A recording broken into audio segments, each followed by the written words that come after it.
everyone, dear students, today through this video I will tell you how to solve the true false not given based questions of reading test.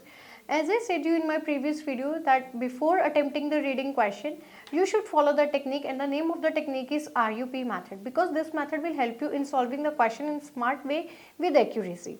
ऐसा करने से आपको hint हो जाता है कि question की डिमांड क्या है और आपको एक पैसेज में ढूंढना क्या है. बहुत सारे स्टूडेंट्स जो हैं वो स्किप कर देते हैं, किस चीज़ को, इंस्ट्रक्शंस को रीड नहीं करते हैं, वो डायरेक्टली क्वेश्चन को पढ़ते हैं और सॉल्व करना स्टार्ट कर देते हैं. और कई बार इसी हड़बड़ाहट में वो क्या कर जाते हैं, ट्रू फॉल्स को येस नो लिख देते हैं. अगर आपने, बहुत सारे स्टूडेंट्स कहते हैं कि मैम ट्रू है जो है वो येस ही है, but no, this is not the way to write the answer. If in the question it is given true, you have to write true, तो वो ट्रू ही कंसीडर किया जाएगा. उसको अगर आपने येस लिखा है, ऑल्दो आपका सेंस वाइज अगर हम देखते हैं तो वो ठीक है, लेकिन हम उसे कंसीडर नहीं कर सकते करेक्ट आंसर. तो ट्रू है तो आप ट्रू ही लिखिए, आपने इंस्ट्रक्शंस को जरूर रीड करना है. सिमिलरली यहाँ पे भी हम पहले अटेम्प्ट करने से पहले एक बार इंस्ट्रक्शंस रीड कर लेते हैं. Question 1 to 6. Do the following statements agree with the information given in reading passage 1? In box 1 to 6 on your answer sheet write true, false, not given. True if the statement agrees with the information, false if the statement contradicts the information. Contradict means अगर opposite trend में बात हो रहा है, negation में बात हो रहा है. Not given if there is no information on this. Marie Curie's husband was a joint winner of both Marie's Nobel prizes. Marie Curie का जो हस्बैंड था वो ज्वाइंट विनर था किसके, मैरी के दोनों नोबेल प्राइजेस का. तो ज्वाइंट विनर मतलब उसने दोनों प्राइजेस एक साथ शेयर किए हैं. तो ज्वाइंट विनर, यहाँ पे हमने इस चीज़ को ध्यान में रखना है कि क्या वो ज्वाइंट विनर था या नहीं था. Mary became interested in science when she was a child. Mary को इंटरेस्ट साइंस में तब जागा जब वो क्या थी, she was a child, she was immature. Mary was able to attend the Sorbonne because of her sister's financial contribution. Mary किस वजह से सोरबॉन ज्वाइन करने में एबल हुई, अपने सिस्टर की फाइनेंशियल कंट्रीब्यूशन की वजह से. Marie stop doing research for several years when her children were born. Marie ने स्टॉप कर दिया था रिसर्च वर्क को सेवरल ईयर्स, कई सालों तक, जब उसके बच्चे बॉर्न हुए. तो क्या उसने एक्चुअल में स्टॉप कर दिया था, तो यहाँ पे स्टॉप वर्ड रखेंगे, यहाँ पे सिस्टर की फाइनेंशियल कंट्रीब्यूशन, यहाँ पे उसके इंटरेस्ट को हाईलाइट करेंगे, यहाँ ज्वाइंट विनर. तो कीवर्ड्स को आपने अंडरलाइन जरूर करना है क्योंकि यही कीवर्ड्स आपको हेल्प करेंगे अपने क्वेश्चंस को सॉल्व करने के लिए. Marie took over the teaching position her husband had held. Marie ने वही टीचिंग पोजीशन को ऑक्यूपाई किया जो उसके हस्बैंड की थी.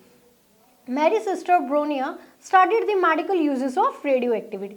मैरी की जो सिस्टर ब्रोनिया थी उसने स्टडी किया था किस चीज़ को, medical uses of radio activity. तो अब एक बार हमने क्वेश्चंस को रीड कर लिया, अब हम पैसेज पे जाते हैं. पैसेज है, रीड द पैसेज 1.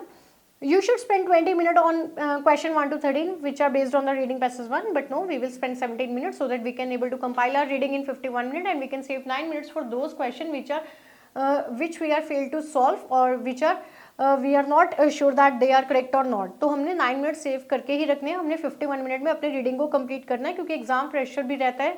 तो कोशिश करिए कि आप डे 1 से 50 मिनट में अपनी रीडिंग को कंप्लीट करें. Marie Curie is probably the most famous scientist who have ever lived. Born Maria in Poland in 1867, she is famous for her work on radioactivity and was twice a winner of the Nobel Prizes with her husband Pierre Curie. उसके husband का नाम Pierre Curie था, Henry बैक्टरल.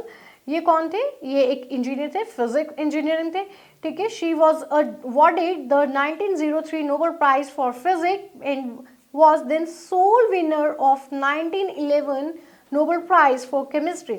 तो Henry बैक्टरल और उसके जो husband थे Pierre Curie ने 1903 वाले नोबेल प्राइज को शेयर किया था. तो ये सारे ज्वाइंट विनर्स थे, लेकिन जो 1911 में उसको अवार्ड मिला था वो उसकी सोल, एकमात्र, ओनली उसकी विनर थी. लेकिन क्वेश्चन की जो डिमांड कहती है हमारी फर्स्ट क्वेश्चन की, जो मैरी क्यूरी है उसका हस्बैंड ज्वाइंट विनर रहा है, तो यहाँ पे कॉन्ट्रडिक्शन है. तो हमारा जो फर्स्ट आंसर रहेगा यहाँ पे क्या आ जाएगा, फॉल्स. Similarly, paragraph 2 read करेंगे. From childhood, Mary was a remarkable of her prodigious memory and at the age of 16 won a gold medal of completion of her secondary education because of her father lost his saving through bad investment. She then had to take work as a teacher. From her earnings, she was able to finance her sister Bronia medical study in Paris on the understanding that Bronia would in return later help her to get an education. Childhood से जो Mary थी वो एक remarkable उसकी memory थी, जो बहुत sharp memory थी। 16 की एज में उसने गोल्ड मेडल विन कर लिया था सेकेंडरी एजुकेशन के दौरान। उसके फादर के बैड इन्वेस्टमेंट की वजह से सारी उनकी सेविंग्स चली गई थी, तब उसे एज अ टीचर वर्क करना पड़ा और उसने अपनी अर्निंग से अपने सिस्टर को टीच किया और बदले में उसकी सिस्टर ने भी उसको लेटर ऑन हेल्प की in getting the education. In 1891, this promise was fulfilled and Mary went to Paris and began to study at the Sorbonne, the University of Paris। तो किसने, देखिए यहाँ पे भले ही यहाँ पे जो पैराग्राफ्स हैं वो ब्रेक हो गए हैं, लेकिन इनका लिंक ऊपर के साथ कनेक्ट है कि पहले मैरी ने एज अ टीचर वर्क करके अपनी अर्निंग से अपनी सिस्टर ब्रोनिया को टीच किया था और फिर बदले में ब्रोनिया ने क्या किया, उसको लेटर ऑन हेल्प किया एजुकेशन गेट करने में। कैसे, उसने अपने प्रॉमिस को फुलफिल किया, उसने मैरी को पेरिस भेजा अपनी स्टडी कंटिन्यू करने के लिए। कहाँ पे, सोरबॉन यूनिवर्सिटी में।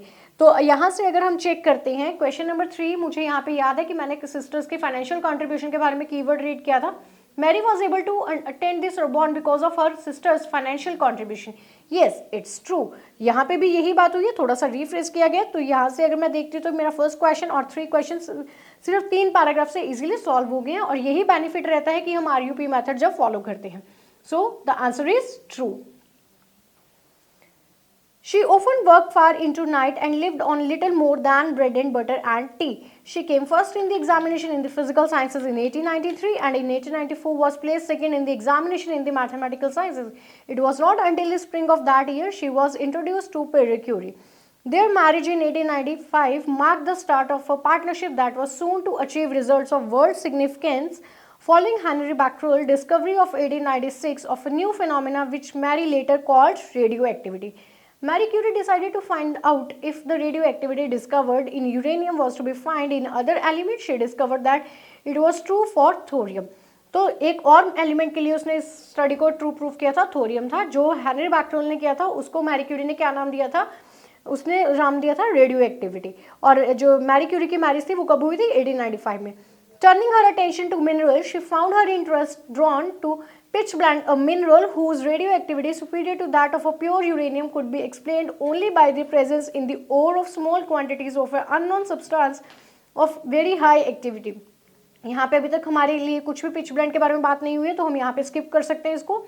Pierre Curie joined her in the work she had undertaken to resolve this problem, and that led to the discovery of the new elements polonium and radium. While Pierre Curie devoted himself chiefly to the physical study of the new radiations, Marie Curie struggled to obtain pure radium in the metallic state. This was achieved with the help of the chemist Andrew Louis Dabrin, one of the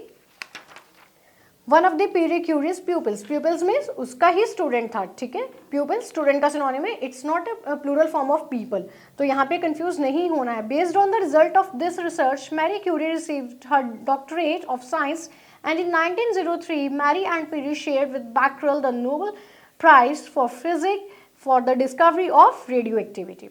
तो यहाँ पे आपने confuse नहीं हुआ ना, 1903 में Mary, पीरी और bacterial ने जो प्राइज शेयर किया था रेडियो एक्टिविटी 1903 फिजिक्स में था। यहाँ पे अगर आपको याद होगा तो मैंने स्टार्टिंग में भी ये सेंटेंस रीड किया था कि उसके हस्बैंड पीरी क्यूरी, हेनरी बैक्टेरियल और मैरी ने 1903 वाले नोबेल प्राइज को शेयर किया था। इट मीन्स जो 1911 में प्राइज मिला था वो उसका सोल प्राइज था, अकेला उसने विन किया था। किसने, मैरी क्यूरी ने।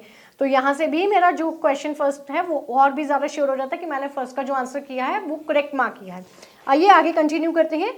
The births of the Mary's two sisters, Irene and Eve, in 1897 and 1904 failed to interrupt her scientific work.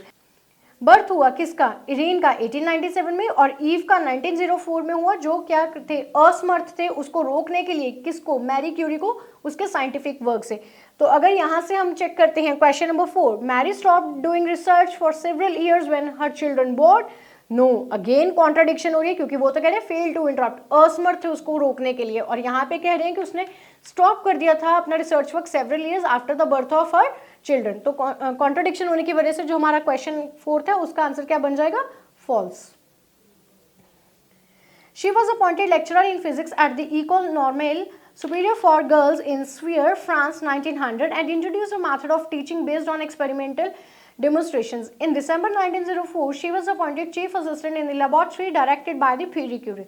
The sudden death of her husband in 1906, अचानक से डेथ हो जाती है किसकी, मैरी क्यूरी के हस्बैंड की, कब, 1906 में, was a bitter blow to Marie Curie but was also a turning point in her career, लेकिन वो उसके करियर में एक टर्निंग पॉइंट लेके आता है। henceforth she was to devote all her energy to completing alone the scientific work that they had undertaken, जो उन्होंने एक साल शुरू किया था तो वो सारी अपनी एनर्जी डिवोट कर देती है उस प्रोजेक्ट को कंप्लीट करने में। On May 13, 1906, she was appointed to the professorship that had been vacant on her husband's death. उसके हस्बैंड मतलब जो एज अ प्रोफेसर काम कर रहे थे, वो जो पोजीशन वेकेंट हो गई थी उसको उसी पोजीशन पे हायर कर लिया जाता है, कब, मई 13, 1906 में। तो यहाँ से अगर मैं क्वेश्चन नंबर 5 को देखती हूँ, Marie took over the teaching position her husband had held, यहाँ पे सेम बात की है कि she was appointed to the professorship that had been vacant on her husband's death, जो वेकेंट हो गई थी उसके हस्बैंड की डेथ से। तो यहाँ से जो मेरा क्वेश्चन सॉल्व हुआ है वो मेरा क्वेश्चन नंबर 5 सॉल्व हुआ है, और यहाँ से मेरा क्वेश्चन नंबर 4। तो देखिए दो कंटिन्यूसली पैराग्राफ से मेरे दो क्वेश्चन इजीली सॉल्व हो रहे हैं। Again this is the benefit of the IUP method कि कितना इजी हो जाता है जब हमें डिमांड ऑलरेडी क्लियर होती है। नेक्स्ट रीड कर लेते हैं। During world war one, Marie Curie with the help of her daughter Irene devoted herself to the development of the use of X radiography, including the mobile units which came to be unknown as little curies used for the treatment of the wounded soldiers. In 1918, the Radium Institute, whose staff Irene had joined, began to operate the Ernest and became a center for nuclear physics and chemistry. Marie Curie, now at the highest point of her fame, from 1922 a member of the Academy of Medicine, researched the chemistry of radioactivity substances and their medical applications. In 1921, accompanied by two daughters, Marie Curie made a triumphant journey to the United States to raise funds for research on radium. Women there presented her with a gram of radium for her campaign. Mary also gave lectures in Belgium, Brazil, Spain and Czechoslovakia, and in addition had the satisfaction of seeing the development of the Curie Foundation in Paris and the inauguration in 1932 in Warsaw of the Radium Institute, where her sister Bronia became director. One of Marie Curie's outstanding achievement was to have understood the need to accumulate intense radioactive sources, not only to treat illness but also to maintain an abundant supply of research. The existence in Paris at the Radium Institute of a stock of 1.5 grams of radium made a decisive contribution to the success of the experiments undertaken in the years around 1930. This work prepared the way for the discovery of the neutron by Sir James Chadwick, and above all for the discovery in 1934 by Irene and Frederick Joliot Curie of artificial radioactivity. A few months after the discovery, Marie Curie died as a result of leukemia caused by exposure to radiation. उसकी भी death हो जाती है leukaemia की वजह से, जो किसके एक्सपोजर्स की वजह से होता है, रेडिएशन की वजह से होता है। She had often carried the test tubes containing radioactivity isotopes in her pockets, remarking on the pretty blue-green light they gave off. Her contribution to physics had been immense, not only in her own work, the importance of which had been demonstrated by her two Nobel Prizes, but because of her influence on the subsequent generations of the nuclear physicists and chemists.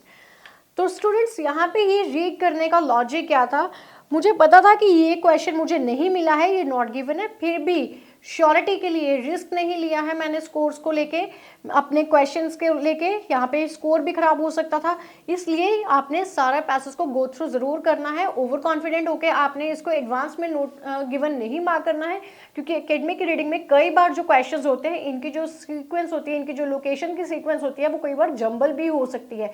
तो आपने over confidence नहीं होना है, उसको advance में not given mark नहीं करना है।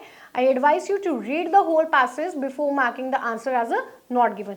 तो क्वेश्चन 2 के रिगार्डिंग हमें कोई इंफॉर्मेशन नहीं मिला है, तो ये हमारा नॉट गिवन जाएगा। और क्वेश्चन 6 के रिगार्डिंग भी हमें कहीं पे कोई इंफॉर्मेशन गिवन नहीं है, again it is not given. I hope you like this video. Thank you so much.